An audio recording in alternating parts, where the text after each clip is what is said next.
Hermanos, Dios les bendiga en este día. Sean todos bienvenidos a esta clase dominical, esperando que todos estén bien en sus hogares, que nos puedan acompañar en este día para estudiar la palabra del Señor.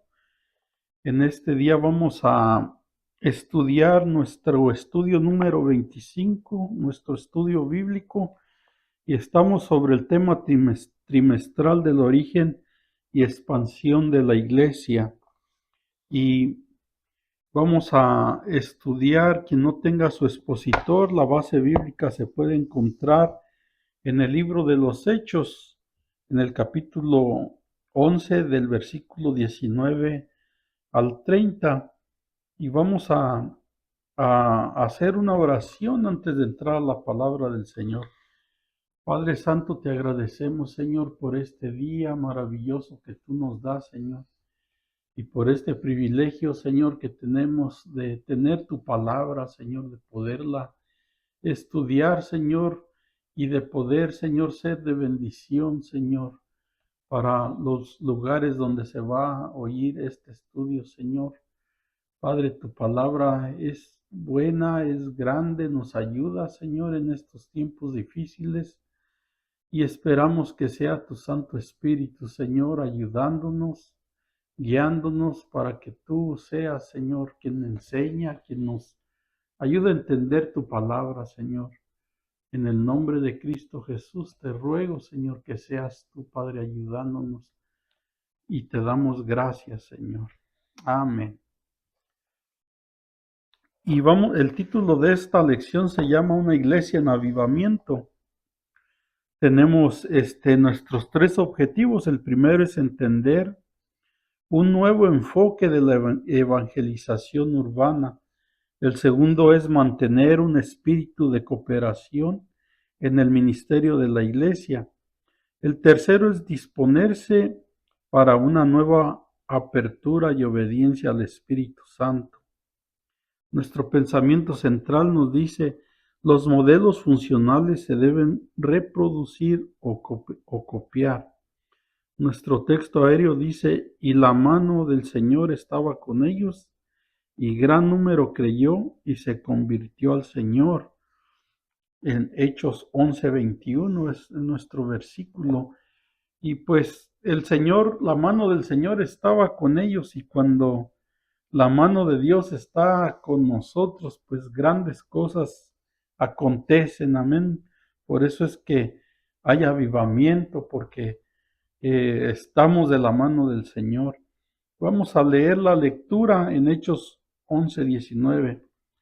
Ahora bien, los que habían sido esparcidos a causa de la persecución que hubo con motivo de la muerte de Esteban, pasaron hasta Fenicia, Chipre y Antioquía, no hablando a nadie la palabra, sino solo a los judíos. 20. Pero había entre ellos algunos varones de Chipre y de Cirene, los cuales cuando entraron en Antioquía hablaron también a los griegos, anunciando el evangelio del Señor Jesús. 21. Y la mano del Señor estaba con ellos, y gran multitud creyó y se convirtió al Señor. 22. Llegó la noticia de estas cosas a los oídos de la iglesia que estaba en Jerusalén, y enviaron a Bernabé que fuese hasta Antioquía. 23. Cuando éste llegó y vio la gracia de Dios, se regocijó y exhortó a todos a que con propósito de corazón permaneciesen fieles al Señor. 24. Porque era varón bueno y lleno del Espíritu Santo y de fe, y una gran multitud fue agregada al Señor. 25. Después fue Bernabé a Tarso para buscar a Saulo, y hallándole le trajo a Antioquía. 26. Y se congregaron allí todo un año con la iglesia, enseñaron a mucha gente, y a los discípulos les llamó cristianos por primera vez en Antioquía. Y ahora vamos a entrar a la introducción de esta lección. podemos ver que la evangelización con este nuevo avance se estaba atravesando barreras territoriales. Hay aquí principios de administración educativa, educación cristiana y discipulado que son de gran valor para todos los ministerios, líderes y miembros en general. Finalmente hallamos en este nuevo capítulo de la historia de la Iglesia un ejemplo del valor de la profecía para el pueblo de Dios. La primera iglesia gentil demostró que aceptaba la voz de su Señor y abrió su corazón para ayudar a los necesitados. ¿Cómo llegó el Evangelio a Antioquía de Siria? La persecución que siguió a la muerte de Esteban obligó a muchos cristianos a trasladarse a otros países. Por un tiempo solo se evangelizaba a los judíos, por los creyentes que habían venido a Antioquía desde Chipre y Cirene, como eran griegos y hablaban este idioma, evangelizaron también a los griegos. Buena lección es esta para la evangelización homogénea, es decir, entre grupos de la misma raza e idioma. Así es de que, pues podemos ver que a través de esta persecución que hubo y de la muerte, después de la muerte de Esteban, pues los hermanos cristianos en Jerusalén tuvieron que salir a muchos lugares y pues vimos en lecciones pasadas que Felipe predicó en Samaria, él también salió, Pedro en Cesarea, y, pero Antioquía fue la primer congregación oficial con las características de una iglesia extranjera. Aquí vemos que esta fue una de las primeras iglesias fundadas a causa de la persecución, que aquellos que iban eh, que salieron pues tratando de salvar sus vidas, eh, iban como antorchas encendidas con el poder de Dios y después de haber recibido el Espíritu Santo en aquel día de Pentecostés, pues ellos iban listos como antorchas encendidas para predicar la palabra del Señor. Vamos a ver nuestros primeros versículos, el 19 y el 20, para entrar a nuestro primer punto. Ahora bien, los que habían sido esparcidos a causa de la persecución que hubo con motivo de Esteban pasaron hasta Fenicia, Chipre y Antioquía, no hablando a nadie la palabra, sino solamente a los judíos. Pero había entre ellos algunos varones de Chipre y de Cipre y de Cirene, los cuales cuando entraron en Antioquía hablaron también a los griegos, anunciando el evangelio del Señor Jesús. Aquellos pues no podían callar de hablar de lo que ellos fueron testigos en Jerusalén. Se puede entender que la iglesia en Jerusalén, pues ellos primeramente no pensaron que solamente era para los judíos y esa fue la indicación de solamente hablar a los judíos. Pero aquellos yo creo no se aguantaron, hermanos, de hablar del Señor, aquellos que hablaban su idioma, aquellos que eran de su misma raza. Y pues ¿quién podría detener el poder de Dios de hablarle a los gentiles del poder de Dios? Y pues aquí vemos que todo esto, esta persecución, el diablo quiso hacerle un mal al pueblo de Dios, pero vemos aquí que cómo Dios lo convierte y aún hace al mismo diablo que él sea alguien que él usa para que la palabra sea llevada a otros lugares. Y pues vemos aquí que lo que más enfada al diablo es saber que él involuntariamente sirve a los intereses de Dios. Todo el mal que quiso hacer con la persecución de la iglesia resultó en una ventaja para la extensión del Evangelio a nuevas tierras. Se puede ilustrar esto con lo que sucede cuando alguien quiere extinguir una fogata arrojando todas las brasas alrededor sobre la hierba seca. Lo único que logra es causar un gran incendio. Cada grupo de creyentes que emigraba eran como antorchas encendidas. Lo primero que hacían era hablar del Señor. Por un tiempo, siguiendo las instrucciones de los apóstoles, evangelizaban solo a los judíos, pero entre ellos iban muchos judíos cristianos helenistas. A estos, como no dominaban el griego y tenían costumbres griegas, se les hizo fácil evangelizar también a los helenos, que eran de la raza griega. Esto fue una estrategia usada por el Espíritu Santo para el avance de la obra fuera de los límites raciales y nacionales de los judíos. Esto es lo que se llama evangelización homogénea, es decir, que los de una raza o cultura se puedan evangelizar más fácilmente entre sí, y pues eso es algo que aún en nuestros tiempos pues se nos hace más fácil evangelizar a aquellos pues en nosotros, nuestra raza, ¿verdad? Hispana, que puede entender, nos podemos entender un poco mejor que con las personas de otros países que no hablan el idioma. Así es de que pues esta es una gran lección para nosotros. Vamos a ver nuestro punto B, el respaldo de Dios, y para eso vamos a leer el versículo 21.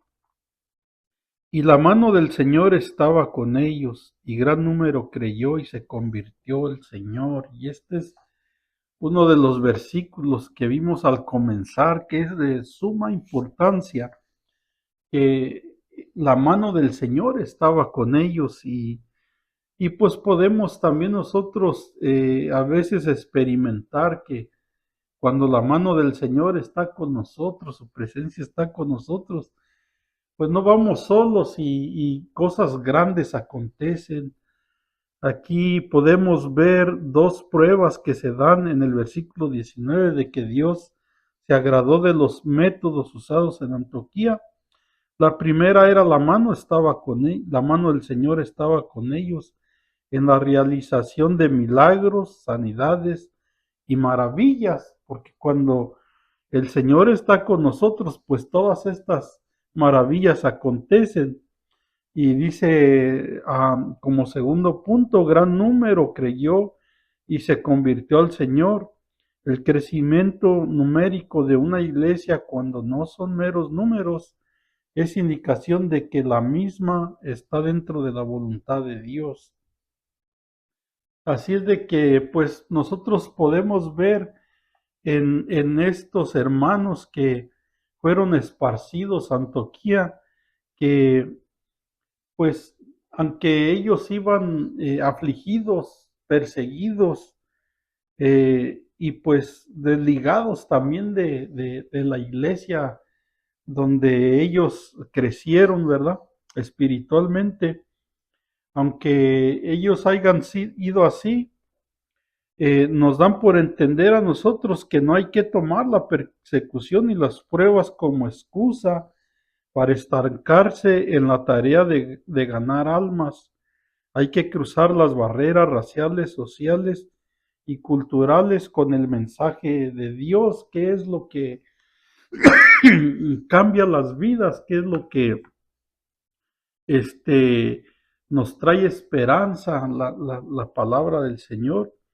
Hay que reconocer que cada uno es más eficiente en la evangelización si se propone ganar para el Señor a los de su propio nivel y su misma raza.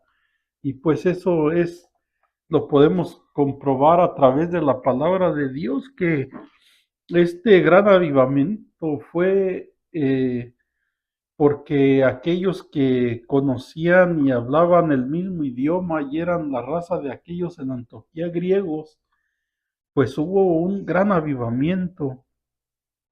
Vamos a ver nuestro punto 2, cobertura espiritual para Antioquía. Y para eso vamos a leer nuestro versículo 22 al 24. Llegó la noticia de estas cosas a oídos de la iglesia que estaba en Jerusalén, y enviaron a Bernabé que fuese hasta Antioquía. Cuando llegó y vio la gracia de Dios, se regocijó y exhortó a todos a que con propósito de corazón permaneciesen fieles al Señor. Y pues este es nuestro punto A, exhortación a permanecer en el Señor, que fue lo que Bernabé exhortó a los hermanos que permanecieran en el Señor. Así es de que cuando llegó a la noticia de que los griegos de Antioquía estaban siendo evangelizados y que la mano del Señor estaba con ellos, decidieron enviar a Bernabé como representante oficial para que investigara la incipiente iglesia. Cuando este gran líder cristiano llegó a la bella ciudad grecosiria de Antioquía y vio a la gracia de Dios en aquella vibrante congregación, se regocijó. Cualquiera se hubiera gozado en medio de un pueblo tan alegre y lleno de la presencia de Dios. Bernabé pronto se dio a la tarea de consolidación y exhortó a todos que con propósito de corazón permaneciesen fieles al Señor. Pues ciertamente es que cuando hay una presencia tan grande y están aconteciendo grandes cosas, pues ¿quién no se va a gozar en esa presencia tan grande que Dios está en medio de su pueblo? Y vemos aquí las características de Bernabé. Era un varón bueno y lleno del Espíritu Santo y de fe, y pues una persona con estas cualidades pues puede ser un vaso muy importante en cualquier congregación. Estas son las características para cualquier persona que las tenga, debe de ser de gran beneficio para el pueblo de Dios. Am, Así es de como resultado del ministerio de Bernabé, una gran multitud fue agregada al Señor. Es evidente que el trabajo de afirmación de los creyentes es tan importante como ganarlos para Cristo. Ninguna campaña de evangelización es eficaz si no se tiene un plan para la conservación de los resultados. Y esto es muy cierto porque eh, en campañas muy grandes se pueden salvar muchas almas, pueden creer en el Señor al momento de que el siervo de Dios ministra, pero esas almas tienen que ser atendidas. Y aquí vamos a ver cómo Bernabé no solamente evangelizó y gran número se aumentó en el Señor, sino que de personas, sino que también se preocupó por la eh, vida espiritual de aquellos. Y vamos a ver nuestro punto B y vamos a leer el versículo 25 y 26.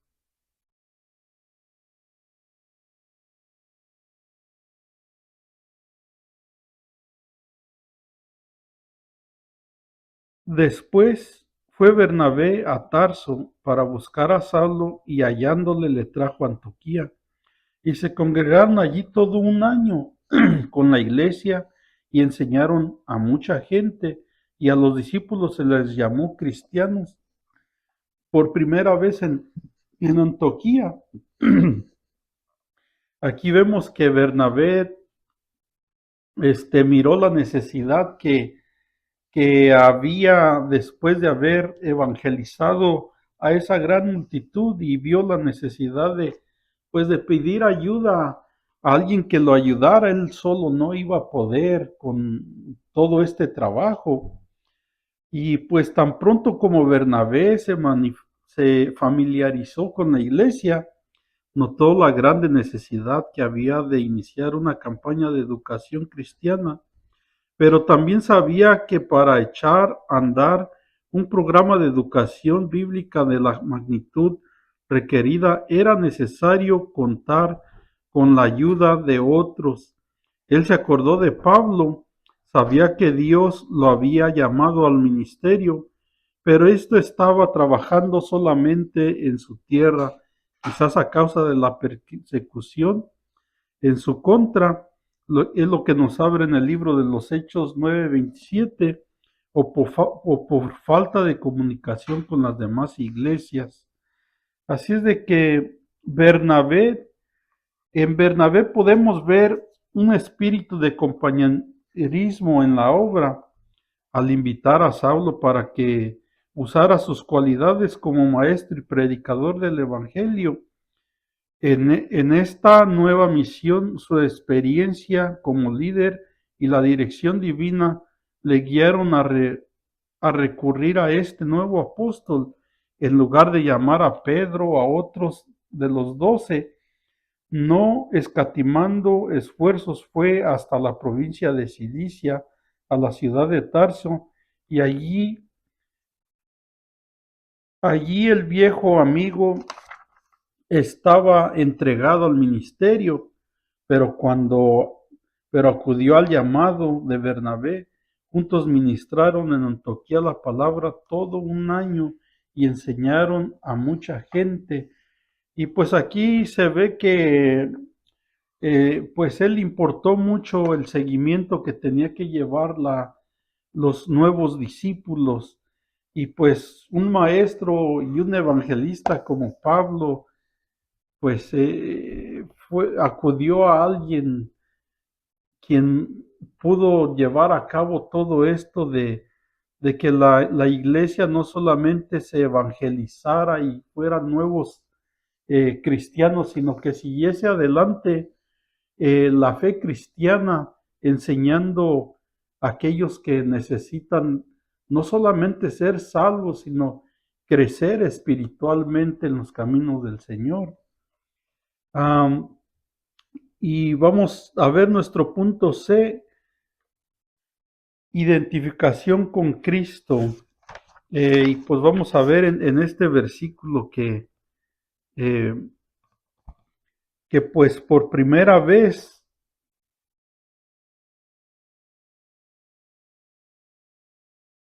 es donde encontramos en la palabra de Dios la palabra cristiano.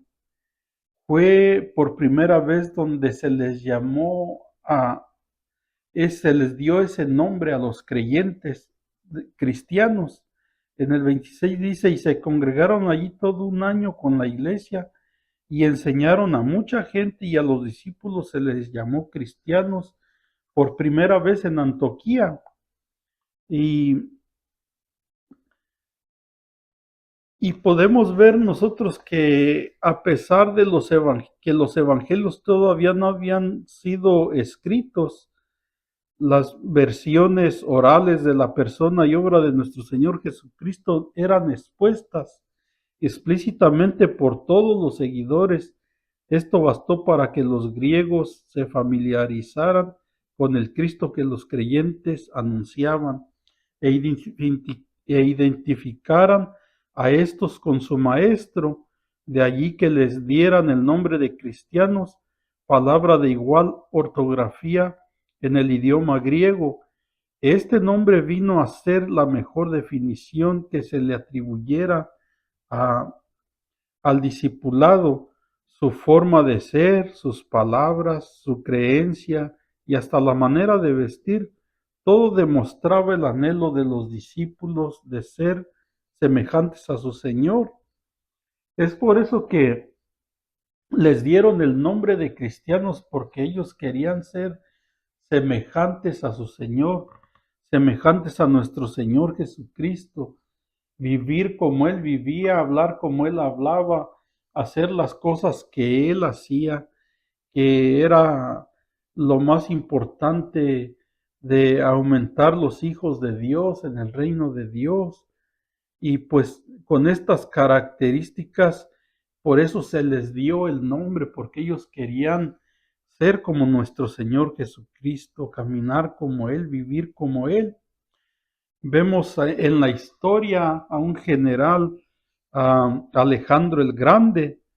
Dice que tuvo que reprender a un soldado que tenía miedo de unirse a sus compañeros en los combates y le preguntó: ¿cómo te llamas?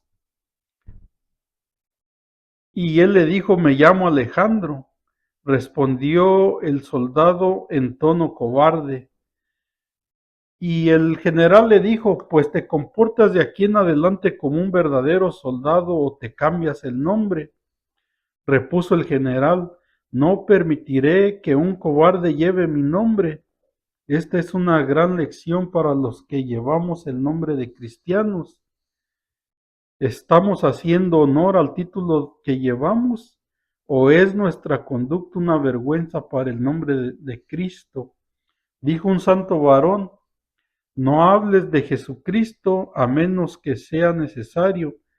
Predica con tu testimonio. Y pues esta es una gran verdad.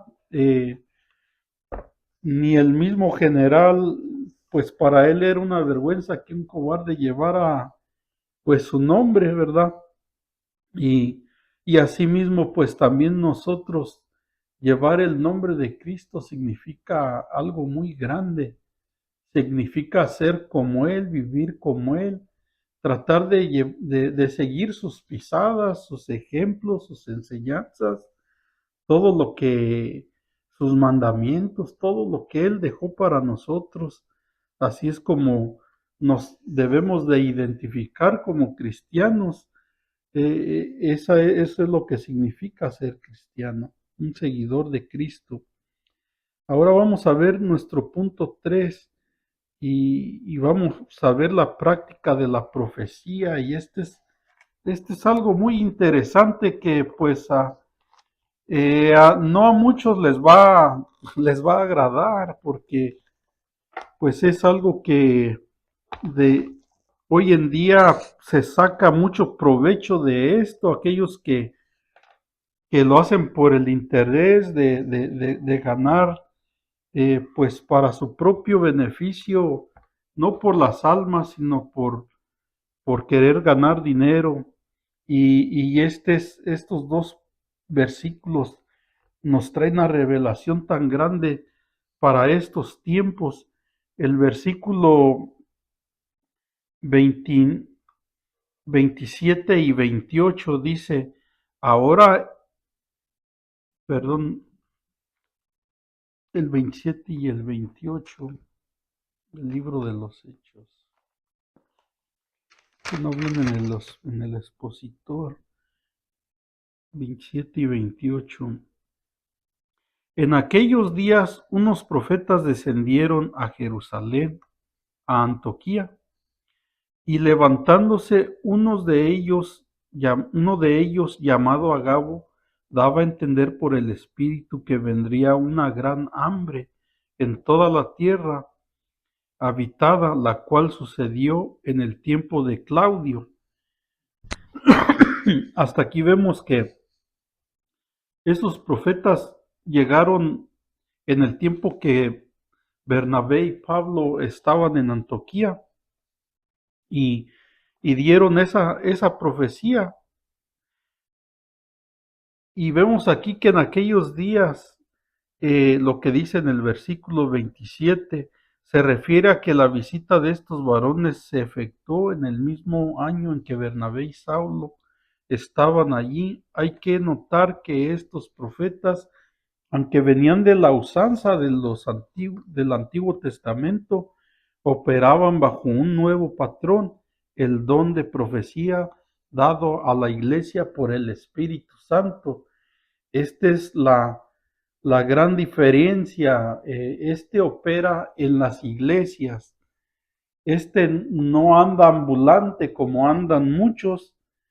Es un don dado a las personas que Dios quiere darlo en la iglesia. No vemos profetas como Samuel en estos tiempos. No vemos profetas como Elías en estos tiempos. Los vemos en las iglesias y es para beneficio de la iglesia, no es para beneficio de ellos.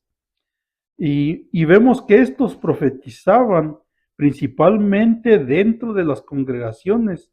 Hoy la iglesia cuenta con el don de profecía que da el Espíritu Santo a algunos creyentes y se manifiesta en ocasiones especiales. Dos cosas debemos guardar en mente. La primera es, este don es dado a la iglesia, no al individuo. Y segundo, por eso mismo entendemos que ya no existe la posición, sino solo la función de profeta. En la profecía que Dios le dio a Gabo para la iglesia de Antioquía, daba a entender por el Espíritu Santo que vendría una gran hambre. La iglesia aceptó aquel aviso divino. Lucas, que escribió el libro de los Hechos unos 30 años después de estos sucesos, hace constar que dicha profecía se cumplió al pie de la letra. Y esto fue en el tiempo de Claudio César, que fue emperador en Roma desde el año 41 hasta el 54 después de Cristo. Hubo 4 crisis de hambre durante ese tiempo, pero Josefo habla de una que afectó a Judea entre el año 44 y 48. Esta fue sin duda la que anunciaba a Gabo.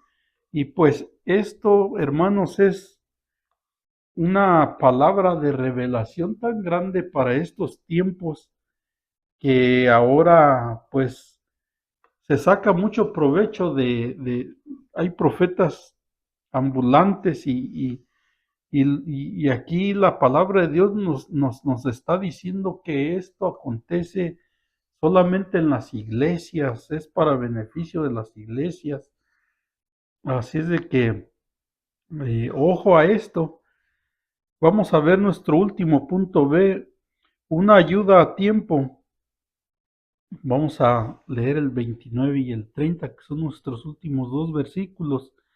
Entonces los discípulos, cada uno conforme a lo que tenía, determinaron enviar socorro a los hermanos que habitaban en Judea, lo cual en efecto hicieron, enviándolo a los ancianos por mano de Bernabé y de Saulo.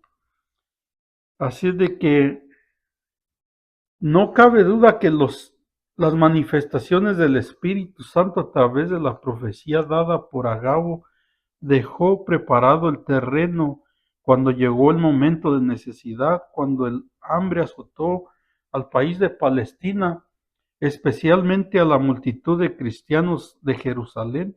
Cada uno conforme a lo que tenía determinaron enviar socorro por mano de Bernabé y de Saulo. De esa manera quedaba demostrado el carácter de esta congregación. Y pues podemos ver también que hubo gran satisfacción que debe haber sentido Bernabé y Pablo al poder llevar esa ofrenda a Jerusalén como fruto de la labor que habían realizado en la iglesia de Antioquía. Eso pues fue como en ese tiempo de hambre y de necesidad y llevar una ofrenda así en esos momentos difíciles de una iglesia gentil que fue la primera en ofrendar a la iglesia en Jerusalén. Esta es la primera vez que se habla en el Nuevo Testamento de una ofrenda enviada por las iglesias gentiles a los cristianos necesitados en Jerusalén. Por varias razones la iglesia madre siempre afrontó crisis de escasez de recursos materiales y alimentos, pero los cristianos no fueron, pero los cristianos fueron generosos en ayudar. Y esto pues gracias a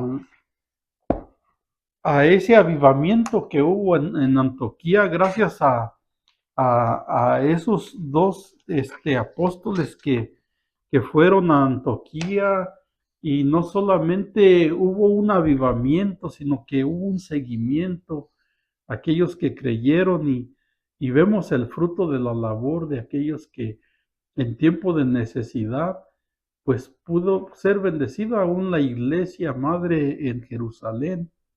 Y pues esto, hermanos, nos ayuda para que podamos nosotros seguir buscando a nuestro Dios, y que con la ayuda de nuestro Espíritu Santo nos dirija y nos ayude en cada día, en cada momento de nuestra vida, para poder también, pues, poder evangelizar a aquellos que podemos evangelizar, a aquellos que hablan nuestro idioma. Y ahora en estos tiempos, con estas necesidades, con todo lo que está aconteciendo, pues nosotros debemos ser como esas antorchas encendidas para poderles, pues, dar una palabra de consuelo a aquellos que están pasando por cosas difíciles en estos tiempos. Hay una persecución muy difícil en este país, y pues es nuestro tiempo de poner nuestras manos en el arado y de hacer la voluntad del Señor con su ayuda, y que la mano del Señor esté con nosotros. Hermanos, hasta aquí este estudio, para los que quieran seguir nuestro siguiente estudio, el número 26, puede estudiarlo en el mismo libro de los Hechos del capítulo 12, del versículo 1 al 19. Y aquí pues vamos a estudiar sobre la oración, y dice que la oración hace diferencia. Así es de que pues sigamos estudiando las escuelas dominicales, que es de mucha importancia para todos nosotros. Y vamos a despedirnos con una oración. Padre, te damos gracias, Señor, por tu palabra, Señor, que hace diferencia en el mundo, en nuestras vidas. Señor, sé tú con cada hermano, Señor, que ha oído este estudio, Señor, que sea de bendición y sea también para exhortación, Señor, a seguir adelante, no importando las circunstancias que estemos viviendo, que estemos pasando. Señor, tú lo conviertes a bendición, Señor, todo esto, Padre Santo, porque tú eres Dios, y en ti, Señor, mi Dios, podemos confiar. En el nombre de Cristo Jesús. Amén. Dios les bendiga, hermanos.